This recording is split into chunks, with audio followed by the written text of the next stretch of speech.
Hello, Fox. I, Avinash Garg, the UPSC Digital Mentor, welcome you all to today's topic of discussion, that is the preamble of our Constitution. This is the series of M. Lakshmikant in which we discuss every chapter of M. Lakshmikant so that your journey in this UPSC sphere can be easified. So let's get started off directly with chapter 5, that is preamble, and let's get on the screen. So guys, name of the chapter is preamble of constitution. So that means we are going to discuss कि preamble है क्या।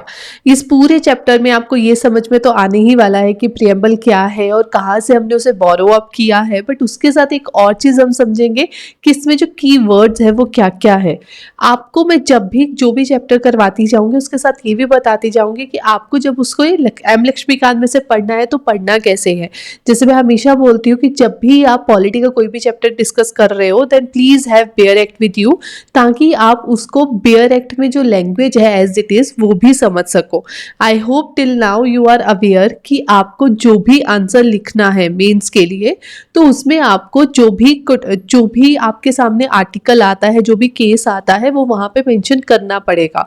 अगर आपसे पूछा जा रहा है centre state relations के बारे में तो आपको वहां मेंशन करना पड़ेगा कि कौन से आर्टिकल के अंडर वो आते हैं, कौन से प्रोविजंस है, कौन से आर्टिकल्स हैं जो उन सेंटर स्टेट रिलेशंस को डिक्टेट करते हैं या उसके बारे में बताया गया है। फिर दूसरी चीज़ आएगी कि क्या क्या आपने जो केसेस है, अगर वहाँ रेफरेंस बनता है तो हमें अपने आंसर को सब्स्टिट्यूट करने के लिए वहाँ पे केसेस का रेफरेंस भी देना है। जितने आप केसेस के साथ, आर्टिकल के साथ अपने जो भी आपका पॉइंट ऑफ व्यू है उसे सपोर्ट कर सकोगे उतने ज़्यादा आप मार्क्स अटेन कर पाओगे। तो अभी हम लोग डिस्कस कर रहे हैं प्रियम्बल के बारे में। यहाँ पे आपको प्रियम्बल का मैं पूरा फोटो दिखाऊंगी। So you need not to have bear act with you for sure, but हाँ, आपको जब हम इससे अगले चैप्टर्स में जाएंगे then please make sure that you have bear act with you and you can understand each bit of thing from the bare act itself. So firstly let's start off with कि preamble जो है हमारे constitution का वो हमने बोरो कहाँ से किया है। तो American constitution was first to begin with preamble. Preamble basically क्या होता है, एक ही जब आप कोई भी बुक पढ़ते हो, वैसे तो आपकी जो एनसीईआरटी की बुक है उसमें सबसे पहले आपको प्रियम्बल दिख ही जाता है, बट अदरवाइज जब भी हम बुक पढ़ते हैं तो सबसे पहले उसके टेबल ऑफ कंटेंट होता है जिससे हमें पता चल जाए कि पूरी बुक में क्या क्या लिखा हुआ है, कौन से चैप्टर्स इंक्लूडेड है। इन द सेम वे हमारे कॉन्स्टिट्यूशन में प्रियम्बल है, जो टेबल ऑफ इंडेक्स नहीं हम बोल सकते, बट हाँ इस तरीके से बोल सकते हैं कि जो पूरे कॉन्स्टिट्यूशन में वैल्यूज एनश्राइंड है वो सारी की सारी हमें प्रियम्बल में मिलती हैं। अब यहाँ पे दो टर्म्स आप समझ सकते हैं और वो दो टर्म्स क्या है, एक है basic structure of our constitution, कि हमारा जो बेसिक स्ट्रक्चर है कॉन्स्टिट्यूशन का वो क्या है। अब उसके बारे में जब हम बेसिक स्ट्रक्चर की बात कर रहे हैं तो अभी बहुत अर्ली स्टेज है इसके बारे में डिस्कशन करने का, but still let's discuss something about it कि जो हमारा कॉन्स्टिट्यूशन है, कोई भी बुक होती है तो उसकी कोई ना कोई इथोज होती है। जैसे हम इकोनॉमी पढ़ रहे हैं तो वो हमारी कंट्री की या वर्ल्ड इकोनॉमी को डिस्कस करेगा, तो सेम एज इट इज कुछ ना कुछ एक पर्टिकुलर सेट ऑफ वैल्यूज होती है जो कोई भी बुक रिप्रेजेंट करती है। तो इन द सेम वे जो हमारा कॉन्स्टिट्यूशन है वो भी कुछ ना कुछ वैल्यूज को अपहोल्ड करता है, क्योंकि जब हम कॉन्स्टिट्यूशन की डेफिनेशन के बारे में डिस्कस करते हैं तब हम क्या बोलते हैं, कॉन्स्टिट्यूशन मीन्स या constitution have basic aspiration of people. अब वो बेसिक एस्पिरेशंस अगर लोगों की अपने अंदर रख रहा है तो वो बेसिक एस्पिरेशंस को एक तरह से प्रिटेंड कर रहा है कि वो क्या है। सो वो जो बेसिक एस्पिरेशंस है जिनके बेसिस के ऊपर या जिन ईथोस के बेसिस के ऊपर हमारा कॉन्स्टिट्यूशन फ्रेम किया गया था उसे हम लोग बोल देते हैं basic structure of our constitution. कि कुछ ऐसी बेसिक चीजें हैं हमारे कॉन्स्टिट्यूशन की जिन्हें कोई चेंज नहीं कर सकता अकॉर्डिंग टू आवर जुडिशरी। हमारी जो जुडिशरी है, सुप्रीम कोर्ट है, उसके पास जुडिशियल रिव्यू की पावर है।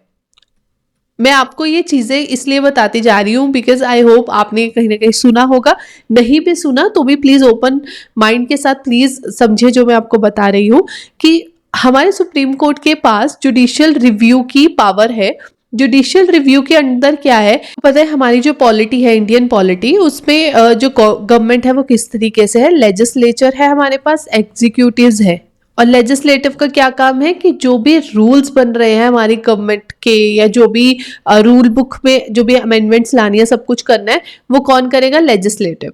एग्जीक्यूटिव क्या करता है, जो रूल्स बने हैं उसके अकॉर्डिंगली उन्हें अप्लाई करना, मतलब उसे इन्फोर्स रखना, वो है एग्जीक्यूटिव का काम। अब आप देखो, कोई आप सपोज कोई गेम प्ले कर रहे हो तो उस गेम के कुछ रूल्स होंगे, राइट? तो वो रूल्स किसने बनाए? वो रूल्स बनाए एग्जीक्यूटिव ने, राइट? और वो रूल्स ठीक से चल रहे हैं या वो रूल्स को ओबे किया जा रहा है, नहीं किया जा रहा है, या ओबे करवाना है, वो किसकी, ओबे करवाने की किसकी जिम्मेवारी होगी? एग्जीक्यूटिव की। तो ये दो हमारे पास ऑर्गन्स होते हैं हमारी गवर्नमेंट के। तो अब होगा क्या कि जो लेजिस्लेटिव है, क्योंकि उसके पास पावर है, वो रूल्स बना सकती है। रूल्स बनाने का मतलब क्या है, जो अमेंडमेंट है हमारे कॉन्स्टिट्यूशन में वो सब कुछ हो सकता है। तो अब जो भी रूल्स बन रहे हैं, जो भी अमेंडमेंट्स हो रही हैं, ऐसा भी तो हो सकता है कि गवर्नमेंट अपने अकॉर्डिंगली जो उनके लिए बेनिफिशियल हो वही कॉन्स्टिट्यूशन में चेंजेस ले आए, और जिसकी वजह से जो कॉन्स्टिट्यूशन की बेसिक वैल्यूज थी वो टोटली चेंज हो जाए। ऐसा हो सकता है, राइट? क्योंकि हर कोई अपनी पॉलिटिकल विल के अकॉर्डिंगली काम कर रहा है, वो ये चाहता है कि वो पावर में ज्यादा देर रहे। तो वहां पे क्या होता है कि लेजिस्लेटिव ऐसा कोई रूलिंग ना ले आए जो हमारे कॉन्स्टिट्यूशन की जो बेसिक वैल्यूज है उन्हें ही चेंज कर दे, ऐसा ना हो। इसके लिए जो सुप्रीम कोर्ट है उसके पास जुडिशियल रिव्यू की पावर है कि वो देखते हैं कि जो भी लेजिस्लेटिव ने जो रूल्स बनाए हैं, जो अमेंडमेंट्स की है, वो सही है या नहीं। और वो सही है या नहीं कैसे पता चलेगा? अगर वो रूल्स या अमेंडमेंट, जो रूल्स का मैं बार बार बोल रही हूँ बट इट्स बेसिकली लॉ, अगर वो लॉ या अमेंडमेंट जो आया है वो हमारे कॉन्स्टिट्यूशन के बेसिक स्ट्रक्चर को नहीं खराब कर रहा, तो वो हम उसे, जो सुप्रीम कोर्ट है उसे अपहेल्ड करेगी, जुडिशरी अपहेल्ड करेगी, और उसके अकॉर्डिंगली वो जो लेजिस्लेटिव है वो ओके रहेगा। अगर वो बेसिक स्ट्रक्चर के साथ कॉन्ट्राडिक्टरी है तो उस केस में जो सुप्रीम कोर्ट है उसे नल एंड वॉइड डिक्लेयर करेगी। नल एंड वॉइड मतलब कि इसकी कोई वैल्यू नहीं रही, ये टोटली गलत है, तो इसलिए इसकी एग्जिस्टेंस खत्म होती है।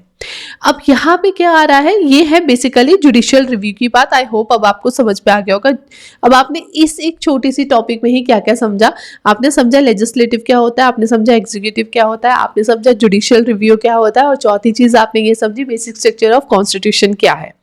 जब हमें ये चारों चीजें समझ में आती है तब हम आते हैं वापिस अपने डिस्कशन पे प्रीएम्बल की। कि प्रीएम्बल में जो जो भी हमारे बेसिक स्ट्रक्चर ऑफ कॉन्स्टिट्यूशन के अंदर, जो बेसिक स्ट्रक्चर ऑफ कॉन्स्टिट्यूशन में हमने क्या कहा, जो हमारे कॉन्स्टिट्यूशन की बेसिक वैल्यूज हैं, तो वो जो कॉन्स्टिट्यूशन की बेसिक वैल्यूज हैं वो सारी की सारी कहाँ इंश्राइंड होगी, या वो सारी की सारी कहाँ हमें दिखेंगी? प्रीएम्बल में। क्यों दिखेंगी? क्योंकि मैंने अभी आपसे क्या बोला कि प्रीएम्बल टेबल ऑफ कंटेंट की तो है, मतलब एक तरह से वो हमें ये दिखा रहा है, बट बेसिकली वो पूरी वैल्यूज दिखाएगा, पूरी एस्पिरेशंस दिखाएगा जो हमारे कॉन्स्टिट्यूशन में एनश्राइंड है। सो इसके वजह से हम ये बोल सकते हैं कि जो बेसिक स्ट्रक्चर ऑफ कॉन्स्टिट्यूशन के अंदर जो वैल्यूज आती हैं वो लगभग सारी की सारी हमें प्रीएम्बल में दिखेंगी, क्योंकि प्रीएम्बल एक तरह से जिस्टी तो है कि पूरे कॉन्स्टिट्यूशन में क्या क्या वैल्यू सेट है। बट अब उसके साथ और क्या क्या इंक्लूड होगा वो हम आगे देखेंगे। बट आई होप अब आपको ये बेसिक चीजें समझ में आ गई हैं before we are moving further with the preamble discussion, right? So if you are getting value out of it, if you are understanding कि जो हम लोगों ने समझा है उसमें आपको ये 3-4 चीजें जो बेसिक चीजें हैं वो समझ में आई है, तो please let me know in the comment box below that you are getting the value.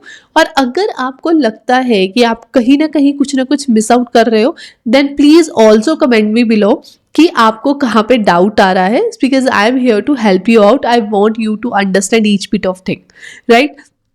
So now let's get back to our preamble discussion. So firstly, American Constitution was first to begin with preamble. Preamble सबसे पहले American constitution में use किया गया था कि American constitution में constitution बना और उसके पूरे का पूरा जिस्ट एक फॉर्म में प्रीएम्बल में रखा गया था। बट फिर बाद में इंडियन कॉन्स्टिट्यूशन जब बना तो हमने बेसिकली एस्पिरेशन अपनी उनसे ली थी। So refers to introduction or preface to constitutional. It's not constitutional, it's constitution. Just let me correct it. So it is basically introduction कि पूरे कॉन्स्टिट्यूशन में जो वैल्यू सेट है वो क्या क्या होगा, जो मैंने आपको अभी पहले बताया है। So it is based on objective resolution drafted and moved by Pandit Nehru.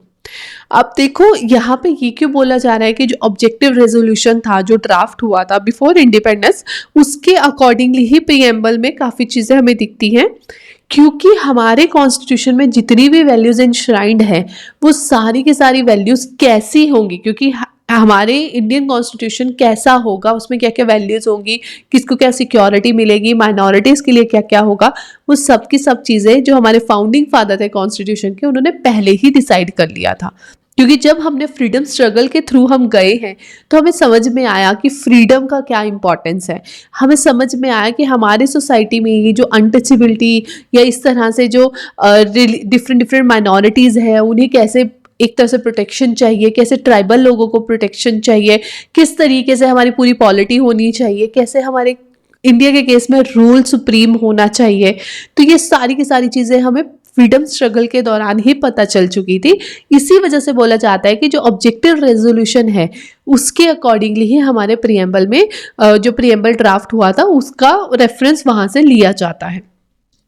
But हमारे कॉन्स्टिट्यूशन में या हमारे प्रियम्बल में, नॉट कॉन्स्टिट्यूशन बट हमारे जो इंडियन कॉन्स्टिट्यूशन है उसके प्रियम्बल में 42nd कॉन्स्टिट्यूशनल अमेंडमेंट के अकॉर्डिंगली, जैसे मैंने अभी आपको सब पहले समझाया, ये अमेंडमेंट किसने किया होगा, just think it for while, कि अभी हमने डिस्कस किया था कि रूल्स कौन बनाएगा। Just let me no by writing in the comment box कि आपके अकॉर्डिंगली कौन रूल्स बनाएगा। तो जो रूल्स बनाएगा वही अमेंडमेंट करेगा। रूल्स का मतलब क्या था, loss.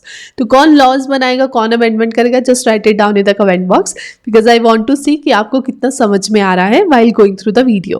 So 42nd constitutional amendment के अकॉर्डिंगली 3 वर्ड्स इंक्लूड हुए थे हमारे प्रियम्बल में, और वो 3 वर्ड्स कौन से थे, socialist, secular and third is integrative, SSI। तो ये जो वर्ड्स इंट्रोड्यूस जरूर किए गए थे बट ये वैल्यूज ऑलरेडी हमारे कॉन्स्टिट्यूशन में मेंशन थी। अब वो क्या थी, अब हमारा प्रियम्बल क्या है, वो हम देखेंगे अपनी नेक्स्ट वीडियो में, because I want the videos to be short and crisp but value loaded, so that जब आप वीडियोस को देख रहे हो you get maximum value out of the video. Every single video you must be going through each video in a way कि आपको लगे कि हाँ the time was worth spent over there. So by this, I hope you are well aware about the basic concepts that you must be knowing before moving further with the constitution. And that includes firstly legislative, executive, and thirdly we discuss about judicial review, and fourthly about the basic structure doctrine.